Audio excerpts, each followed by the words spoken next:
Почитувани представници на медиумите, почитувани граѓани, наместо да ги покачи платите и пензиите, власта ги покачи сметките за струја. Удри по стандардот на народот. Државата нема пари за плати и пензии. Дупката е 1 милиарда евра. Поскапувањето на струјата и прогласувањето кризна состојба не се поради протестите во Грција, туку две причини директно поврзани со владата: криминални тендери и неспособност во енергетиката. За само година и половина, со Божиновска на чело на овој сектор, владата ја доведе ЕСМ до финансиски и производствен колапс. Не се произведува доволно струја дома, се увезува скапа струја од надвор. Затоа, оваа година имаме историски најниско производство на домашна струја, ниту половина од планираните 5100 гигават часови.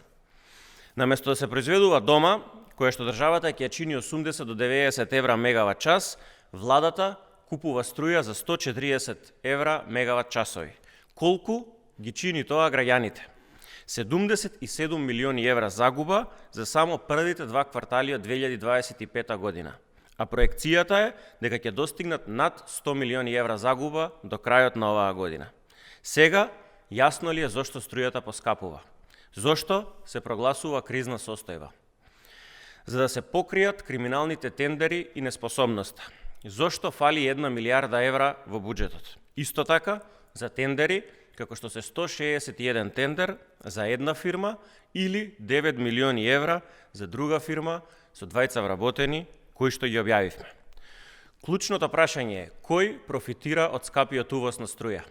Зошто навреме не биле обезбедени енергенси, како мазут, например? СДСМ бара јавното обвинителство веднаш да отвори истрага за овие загуби од 100 милиони евра и да утврди одговорност. Кој ќе одговара за загубите од над 100 милиони евра? Кој профитира од увозот на струја? Кој заработува додека народот плаќа? Одговорност мора да има. Работата не е завршена.